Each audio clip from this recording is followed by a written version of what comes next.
Hello বন্ধুরা, sweet doll স্টোরিতে তোমাদের সকলকে স্বাগত। চলো তাহলে দেখে নিই মিষ্টিদের বাড়ি এখন কি হচ্ছে। তো বন্ধুরা, আজ তো পয়লা বৈশাখ, তাই কমলা সকাল সকাল ঘুম থেকে উঠে পুকুর থেকে স্নান করে এসেছে। উফ বাবা, যা গরম পড়েছে, এই গরমে পুকুরে স্নান করেই আরাম। কিন্তু আজ তো পয়লা বৈশাখ, সবাই নতুন জামা কাপড় পরবে। মেয়ে দুটোকে তো কিছুই কিনে দেয়া হলো না। প্রতিবারই তো পয়লা বৈশাখে নতুন জামা কাপড় কিনে দিই, এবারে তো কিছুই হলো না। কি আর করব, বাড়িতে যা চুরি হয়ে গেল, সব কিছুই তো নিয়ে চলে গেল। যাই বাবা, বেলা হচ্ছে, আবার তো রান্নাও বসাতে হবে। একটু পরে দুষ্টু মিষ্টি ঘুম থেকে উঠে ঘরের বাইরে বেরিয়ে এলো। কিরে, আজকে তোরা সকাল সকাল ঘুম থেকে উঠে পড়েছিস যে? হ্যাঁ মা, ঘুমটা ভেঙে গেল তো ওই জন্য উঠে পড়েছি। যাক বাবা, উঠে পড়েছিস, ভালোই হয়েছে, নয়তো তোদের ডাকতে ডাকতেই কত সময় হয়ে যায়। দুষ্টু মিষ্টি, যা আজকে একটু সকাল সকাল স্নান করে নে। কেন মা, আজকে আবার কি আছে? আজকে তো পয়লা বৈশাখ, বাংলা বছরের প্রথম দিন। মা পয়লা বৈশাখটা কি মা? আজকের দিনে কি করতে হয় মা? আজকের দিনে সকাল সকাল স্নান করে নতুন জামা কাপড় পরতে হয়। কিন্তু তোদের তো এবছরে আর কিনে দিতে পারলাম না, কিন্তু সামনের বছর নিশ্চয়ই তোর বাবা নতুন জামা কিনে দেবে। মা, আমার নতুন জামা চাই। দুষ্টু, এরকম বললে হয় নাকি? বাবা তো প্রত্যেক বছরে তোমাদের এনে দেয় নতুন জামা, এবারে সেখান থেকে একটা পরে নে।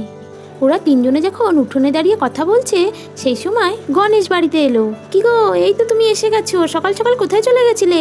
এই নাও দেখো, তোমাদের জন্য কি এনেছি। কি এনেছো বাবা? আমি দুষ্টু মায়ের জন্য নতুন জামা এনেছি। তুমি আজকে পরবে না নতুন জামা? তাই বাবা, তুমি নতুন জামা কিনে এনেছো? কি মজা। হ্যাঁ হ্যাঁ দুষ্টু মা। কি গো, তুমি আবার নতুন জামা কেন আনতে গেলে?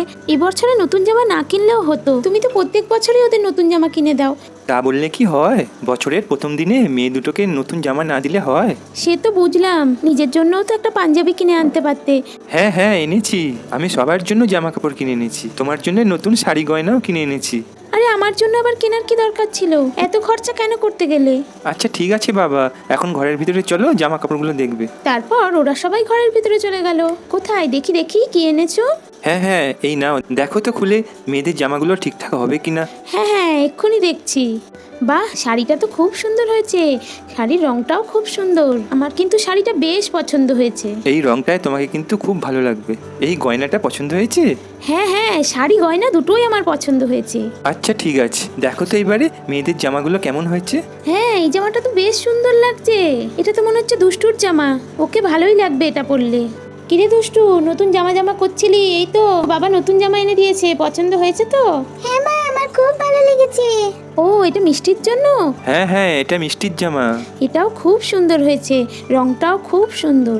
কিরে মিষ্টি, তোর পছন্দ হয়েছে তো? হ্যাঁ মা, আমার জামাটা খুব পছন্দ হয়েছে। কি গো, তোমার পাঞ্জাবি কোথায়?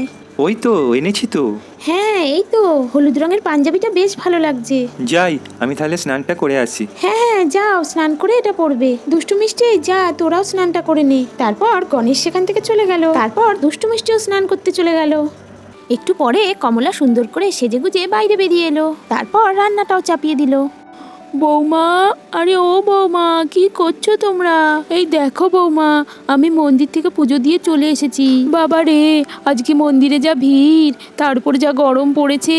মা, ওই জন্যই তো আপনাকে যেতে বারণ করছিলাম। মন্দিরে তো আমিই যেতে পারতাম, আপনি শুধু শুধু এই গরমের মধ্যে কেন যেতে গেলেন? বৌমা, তোমার তো বাড়িতে মেলা কাজ, তুমি এত কাজ কখন করবে? ওই জন্যই তো আমি সকাল সকাল গিয়ে পুজোটা দিয়ে এলাম।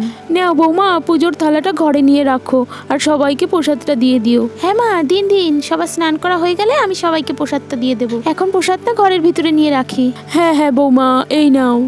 মা, এবারে তাহলে আপনি একটু বিশ্রাম নিন। হ্যাঁ হ্যাঁ বৌমা, আমাকে নিয়ে এত ভাবতে হবে না, আমি ঠিকই আছি। আমার দুষ্টুমা মিষ্টিমা কোথায় গেল? ওদের দেখতে পাচ্ছি না কেন?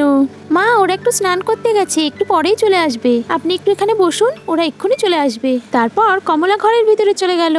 একটু পরে কমলা আবার ঘরের বাইরে এসে রান্না করতে লাগলো। মা, আপনাকে জলখাবারটা দিয়ে দিই? না গো বৌমা, এখন দিতে হবে না, আগে সবাই আসুক, তারপর সবাই মিলে একসাথে খাবো। আচ্ছা ঠিক আছে। একটু পরে দুষ্টু মিষ্টি সেখানে চলে এলো। মা, ঠাম্মি, দেখো তো আমরা নতুন জামা পরেছি, আমাদের কেমন লাগছে? আরে বাবা, কি সুন্দর লাগছে আমার দুষ্টু মিষ্টিকে। ঠাম্মি। এসো এসো দুষ্টুমা, ঠাম্মির কোলে বসো। কি রে দুষ্টু, ঠাম্মিকে দেখতেই ঠাম্মির কোলে উঠে বসলি? তুই তো এখন বড় হয়েছিস, ঠাম্মির হাঁটুতে ব্যথা তো। আরে না না, ঠাম্মির কিচ্ছু হবে না, দুষ্টুটা তো এখনো ছোট। আচ্ছা ঠিক আছে। মা, আজকে কি রান্না করছো মা? আজকে সকালের জলখাবারে লুচি, ছোলার ডাল আর পায়েস, আর সঙ্গে মিষ্টিও আছে। তাই মা, তুমি এত কিছু রান্না করেছো? মা লুচি খাবো, মা লুচি খাবো। লুচির কথা শুনে আমার খুব খিদে পেয়ে গেছে। আরে হ্যাঁ হ্যাঁ, খাবি তো, এক্ষুনি দিয়ে দিচ্ছি, আগে তোর বাবা আসুক। মা বাবা কোথায়? মা বাবা কোথায়? তোর বাবা তো পুকুরে স্নান করতে গেছে, একটু পরেই চলে আসবে। একটু পরে সেখানে গণেশও চলে এলো। এই তো আমি চলে এসেছি। কি গো কমলা, নতুন বছরে আজকে কি রান্না করছো? বাবা, মা আজকে লুচি ছোলার ডাল বানিয়েছে। ও তাই নাকি? তাহলে দুপুরের জন্য বাজার থেকে কি আনবো? তাহলে আজকে একটু মাংস নিয়ে আসি। হ্যাঁ হ্যাঁ ঠিক আছে, দুষ্টু মিষ্টি দুজনেই তো মাংস খেতে ভালোবাসে, তাই নিয়ে আসো। তাহলে তুমি আজকে একটু পোলাও বানাও, মাংসের ঝোল আর চাটনি, আর আমি বাজার থেকে মিষ্টি দইও কিনে নিয়ে আসবো। আচ্ছা আচ্ছা ঠিক আছে, তাই বানিয়ে দেবো। এবার তুমি জলখাবারটা খেয়ে নেবে তো? তোমারটা বেড়ে দেই? না না, এখনো তো দোকান পুজো হয়নি। ও তাই তো, ঠাকুরমশাই কখন আসবেন বলেছে? এই তো 10টা নাগাদ আসবে বলেছে। আচ্ছা ঠিক আছে। তাহলে পুজোটা হয়ে গেলেই আমি বাড়িতে এসে খেয়ে যাব।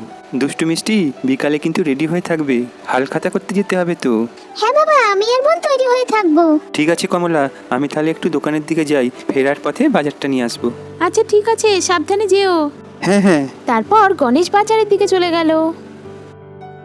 তাহলে দেখলে তো বন্ধুরা, পয়লা বৈশাখের দিনে কমলা তো জমিয়ে রান্না বান্না করছে। তাহলে আজকে এই পর্যন্তই বন্ধুরা, ভিডিওটি ভালো লাগলে একটা লাইক করে চ্যানেলটিকে সাবস্ক্রাইব করে দিও, যাতে নতুন নতুন ভিডিও তোমাদের মিস না হয়ে যায়। টাটা বন্ধুরা, আবার তোমাদের সাথে দেখা হচ্ছে নেক্সট এপিসোডে।